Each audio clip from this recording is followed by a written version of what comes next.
Desde la Universidad Central de Venezuela les hablaremos hoy de hipertensión arterial crónica y embarazo en miras de lo que es SOS Telemedicina.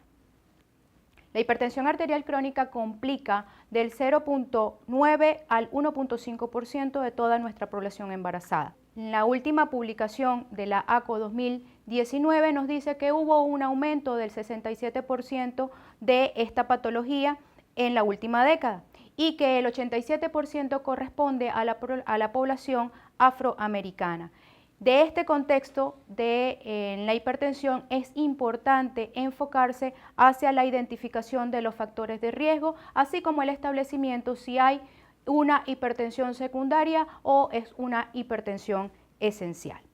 El objetivo principal del abordaje de esta patología durante el embarazo consiste en evaluar el contexto completo de la paciente, individualizar el tratamiento, ya que se trata de pacientes y no enfermedades, e iniciar un control y tratamiento oportuno por una unidad de alto riesgo obstétrico. ¿En qué consiste esta captación? Debería ser preconcepcional, es decir, antes de planificar un embarazo, para así obtener mejores escenarios y mejores respuestas y mejores resultados maternos y perinatales. Si no existe esta posibilidad, hay que intentar captar a la paciente alrededor o antes de la semana 10. Si logramos nuestro objetivo de esta captación, vamos a disminuir la morbimortalidad perinatal y obviamente la morbimortalidad materna. ¿En qué consiste, aparte de iniciar por alto riesgo obstétrico y la captación precoz, en reconocer aquellas entidades que sean de riesgo para la paciente? Hay un repunte importante de lo que es la obesidad y su asociación con los trastornos metabólicos como la diabetes y el síndrome metabólico. Una vez establecidos los factores de riesgo personales, vamos a los factores de riesgo que serían ambientales y, por supuesto, los hábitos psicobiológicos que pueden coexistir con este tipo de pacientes, como por ejemplo el tabaquismo. Después de ver el contexto social y el contexto personal de la paciente, vamos a enfocarnos en establecer en esta primera consulta prenatal lo que sería el daño a órganos blancos, que en orden de aparición sería el enfoque en lo que sería el sistema ocular, el cardiovascular, renal y por último, y no menos importante, la unidad fetoplacentaria. Y esto se debe hacer muy precozmente durante la visita prenatal. Es decir, debemos evaluar clínicamente a esta paciente por órganos y sistemas y dejarlo documentado en la historia. ¿Para qué? Una vez hecho nuestra evaluación clínica de la paciente y evidentemente haber reconocido los factores de riesgo, vamos a establecer si esta paciente tiene indicación clínica del uso de la profilaxis que está bien estudiada, que es el ácido acetilsalicílico en dosis de 81 miligramos que vamos a administrar hora sueño y que lo vamos a mantener durante todo el embarazo. Óptimamente debe ser recibido antes de la semana 16, que es donde se producen los procesos de invasión torofoblástica de mayor impacto en las posibles complicaciones que pueden complicar, valga la redundancia, a la hipertensión arterial crónica. Si la paciente tiene indicaciones clínicas, sale directamente con la indicación de su profilaxis. Si no encontramos ninguna evaluación clínica que nos haga sospechar que tiene indicación de la aspirina, entonces iremos a una evaluación paraclínica como es el Doppler de las arterias uterinas, que debe hacerse entre la semana 11 y la 13+6. Parte del pilar fundamental del tratamiento es clasificar la hipertensión dependiendo de los niveles de presión arterial que traiga la paciente. El octavo comité nos habló en su publicación de que los niveles óptimos para la condición fuera del embarazo eran menos de 120 80 milímetros de mercurio y que ya valores de 130, 139, 85, 89 correspondía a una presión que podía ser llamada normal alta. Si a esto le inculcamos o le involucramos lo que es la fisiología normal del embarazo, evidentemente la caída de la presión arterial sístolo-diastólica durante el embarazo calculada de manera fisiológica es entre 10 y 20 milímetros de mercurio. En contexto, entonces, toda paciente normal óptima va a aparecer como hipotensa dentro del contexto de normalidad. Es importante establecer entonces que la población que tiene factores de riesgo, como por ejemplo la enfermedad renal o el componente metabólico como la diabetes, debe instaurarse precozmente el tratamiento con valores de presión arterial entre 140 y 90 milímetros de mercurio. Pero en la embarazada estos valores tienen que estar más ajustados a la realidad fisiológica de la misma, ya que el componente de embarazo supone que la presión arterial normal de esta paciente debe estar alrededor de 100 de sistólica, 60 diastólica, y que incluso va a tener una tendencia a la disminución al final del día, es decir, en la presión nocturna cae un poquito más.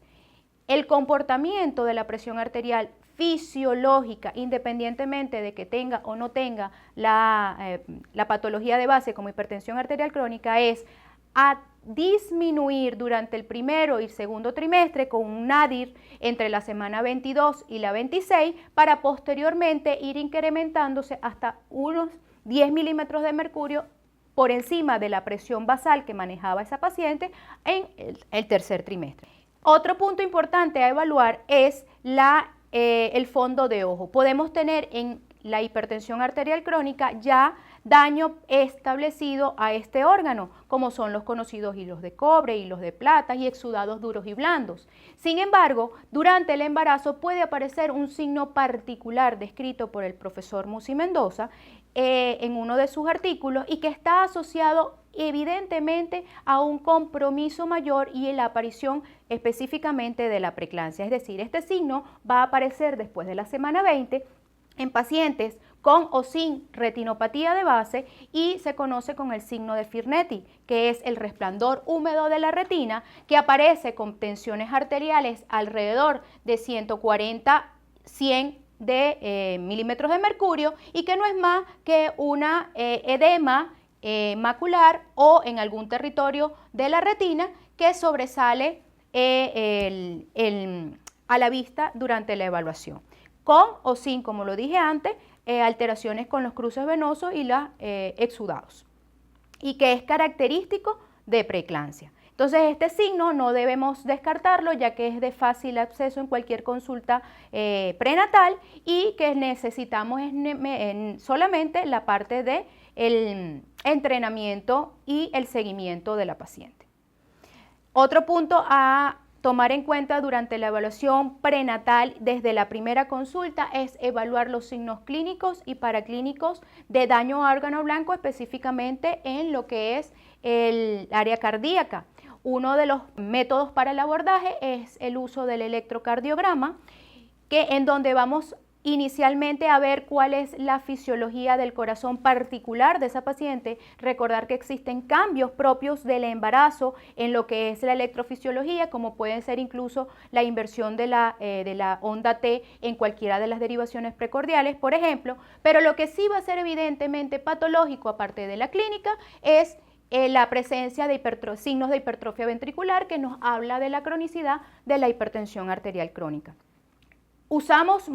Hay muchos signos y muchos índices para medir la hipertrofia. Nosotros convencionalmente, por términos de fácil reconocimiento al ojo clínico, utilizamos el índice de Sokolov. Sé que tiene algunas especificaciones y que puede estar modificado por la condición de obesidad. Sin embargo, para el entrenamiento básico y para lo que nosotros necesitamos saber en el área de electrocardiografía, sumamos la onda S en la derivación B1 con la onda R en la derivación B5, B6, y si esta sumatoria nos da más de 35 milímetros de milivoltios, pues definitivamente estamos en el contexto de una hipertrofia ventricular y debemos derivar a esa paciente entonces a una consulta cardiológica especializada. La evaluación de la función renal, importante desde el primer momento del embarazo. Utilizamos la evaluación del examen simple de orina. El FIGO nos recomienda que tengamos tiras reactivas para hacer el seguimiento durante toda y cada uno de los controles prenatales. Quien no tiene o no se puede este método, entonces nos vamos a la evaluación del funcionalismo renal a través de la determinación de proteínas y creatinina en 24 horas. De estos 2 exámenes va a salir el pronóstico que va a tener este embarazo, debido a que si ya tiene un deterioro importante de la función renal durante muy tempranamente el embarazo, esta paciente probablemente se nos va a complicar inmediatamente iniciando la segunda mitad del embarazo. Nos va a establecer también, aparte del pronóstico, la necesidad o no de hacer una biopsia renal con un equipo de expertos que tiene que estar integrado por el nefrólogo. ¿Y para qué vamos a hacer este abordaje con el nefrólogo? Para establecer si existe un componente clínico y paraclínico de una glomerulonefritis o una glomerulopatía rápidamente progresiva que me va a deteriorar, por supuesto, el embarazo y me va a deteriorar el pronóstico renal de esa paciente a futuro, poniéndola en riesgo de terminar en una falla renal aguda o crónica. Y por lo tanto, este embarazo debería terminarse antes de la semana 32 si este fuese el escenario. Entonces, llevamos fondo de ojo, la parte cardiovascular, la parte renal y ahora nos enfocamos en un órgano blanco importantísimo en la condición de embarazo, que sería la unidad fetoplacentaria y la determinación del perfil biofísico fetal ya en el tercer trimestre y las condiciones de bienestar fetal. Para eso establecemos entonces un primer abordaje que puede ser, vamos a llamarlo así, profiláctico o de ventana, que va a hacerse entre las 11 y las 13 semanas más 6 días, donde vamos a evaluar el índice de pulsatilidad de la arteria uterina en conjunto con la presión arterial media de esa paciente, que nos va a decir si esta paciente probablemente va a beneficiarse de tratamiento farmacológico temprano y de tratamiento profiláctico temprano. La segunda y tercera determinación lo va a dar la propia paciente en su evolución. Se define el perfil de crecimiento ya en el segundo trimestre para ver el carril de crecimiento de ese feto y establecer variantes de crecimiento precoces que nos permitan determinar un crecimiento fetal restringido, así como la evaluación complementaria del Doppler y de lo que sería todo el circuito fetal, que nos va a hablar del pronóstico fetal a futuro en este embarazo y por supuesto el seguimiento de esta paciente. En cuanto a las premisas de tratamiento, ya hablamos entonces que debería haber un abordaje preconcepcional. Todo médico que se enfrenta en la consulta preconcepcional o de inicial con una paciente hipertensa crónica debe saber, uno, que no debe quitar abruptamente el tratamiento que traiga la paciente de base y que debe evitar el uso de IECA, ARA2, inhibidores de la renina u otro antagonista de los mineralocorticoides. Si la paciente lo viene recibiendo, es importante que el médico que tiene ese abordaje inicial con esa paciente lo rote a los medicamentos que deben ser utilizados durante el embarazo y el puerperio. Si existe diversidad o no tenemos la posibilidad de cambiar en ese primer momento el tratamiento, es importante que mandemos o indiquemos a la paciente un monitoreo ambulatorio de la presión arterial o algo más específico que sería el holter de presión para establecer realmente cuánta medicación necesita esta paciente y ver los horarios que esta paciente requiere la medicación, manteniendo siempre su medicamento basal, porque el cambio va a depender de ese parámetro único para la paciente, es decir, de su presión arterial media y su manejo de la presión durante una semana de tratamiento. ¿Qué medicamentos usar? Tenemos tratamientos para larga data, los que se utilizan en el tratamiento crónico, y disponemos o estamos siguiendo los lineamientos de la Academia de Ginecólogos y Obstetras Americanos. Es decir, estamos siguiendo la línea de la betalol, nifedipina o bloqueante de los canales de calcio y en tercera línea la alfa-metildopa y la hidroclorotiazida como cuarta línea siempre y cuando se encuentre la paciente en el tercer trimestre. Brevemente, la betalol, bloqueante alfa y beta, que tiene su indicación de manera creciente, las dosis máximas es de 2.400 miligramos al día, pero debe ser indicado con cautela en aquellas pacientes que tengan asma está contraindicado en aquellas pacientes que tengan bradicardia o tengan algún antecedente importante de descompensación cardíaca. En estas pacientes, nuestra segunda opción sería la nifedipina y las dosis igualmente crecientes, que pueden ir de la dosis mínima de 30 miligramos hasta 120 miligramos al día, y que pues las líneas de tratamiento nos dicen que no deberíamos usar la vía sublingual, solamente la vía oral. ¿En quiénes está contraindicada la nifedipina? La nifedipina realmente está contraindicada en pacientes que tengan un antecedente de cardiopatías. La tercera línea, que es la que para nosotros había sido tradicionalmente la primera, es el alfa-metildopa. Las dosis han ido creciendo entre 500 y 3000 miligramos al día, es decir, 3 gramos al día. Sin embargo, hay que recordar en este punto que el alfa-metildopa a altas dosis tiene como efecto secundario un lupus-like. Es decir, que tenemos que manejarlo con mucha cautela e indicar las dosis medias y medias altas ya como tratamiento complementario. Y la hidroclorotiazida, como habíamos dicho, debe indicarse en el segundo y tratar de disminuirlo en el tercer trimestre por el riesgo de oligohidramnios en el componente fetoplacentario. Para el manejo de la paciente con una crisis hipertensiva con o sin preeclampsia, tenemos 3 líneas hipotensoras, específicamente el labetalol, cuyo uso es endovenoso y se debe administrar en dosis crecientes partiendo de 20 miligramos intravenosos hasta una dosis máxima de 300, recordando que la dosis máxima del labetalol, ya sea por vía endovenosa o por vía oral, no debe superar los 2400 miligramos. La segunda línea es la hidralacina. La hidralacina vamos a empezar por dosis más baja y vamos a ir subiendo progresivamente. Es mucho más fácil el manejo de las dosis crecientes que la hipotensión refleja que pueda tener esta paciente por un efecto agudo del medicamento. Está indicada en las pacientes con crisis hipertensiva, su dosis inicial es de 5 miligramos vía endovenosa y va a ir progresivamente aumentando cada 20 minutos hasta una dosis máxima que se calcula entre 20 y 40 miligramos. Luego tenemos la nifedipina, que es de 10 a 20 miligramos.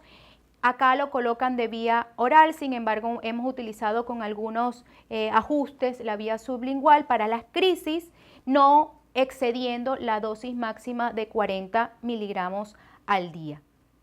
Y por último, recordar que la hidralacina no debería usarse en pacientes con síndrome HELLP porque puede potenciar el daño hepático en estas pacientes. Hay que usarla con mucha cautela en las pacientes con síndrome HELLP. ¿Qué vamos a hacer hasta dónde llegar a una paciente con hipertensión arterial crónica? Existen 3 líneas importantes. La primera es que si no está medicada y tenemos este rango terapéutico, vamos a llevar el embarazo a un feliz término en la semana 38. Posteriormente, si la paciente está medicada, se baja una semana y ya podemos resolver este embarazo en óptimas condiciones a la semana 37.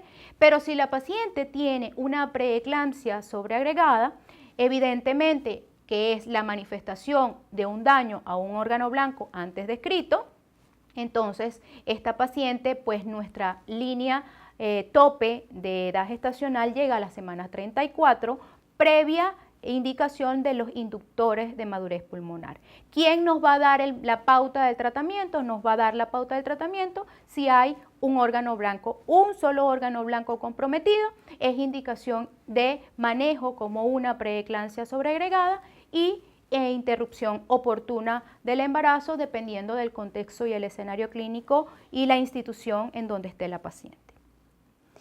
Posparto, recomendamos de manera muy fehaciente que no se elimine la medicación. ¿Hasta cuándo lo vamos a mantener? Lo vamos a mantener hasta los 42 días posparto y siempre esa evaluación debe ser consensuada, coordinada y de manera interdisciplinaria con los médicos del área, específicamente un médico internista o un cardiólogo, que es quien nos va a decir si la paciente va a persistir hipertensa, con qué línea de tratamiento es ideal para esa paciente y por supuesto, minimizar los riesgos cardiovasculares que esa paciente pueda tener en 5 o 10 años, dependiendo de la historia clínica de este embarazo.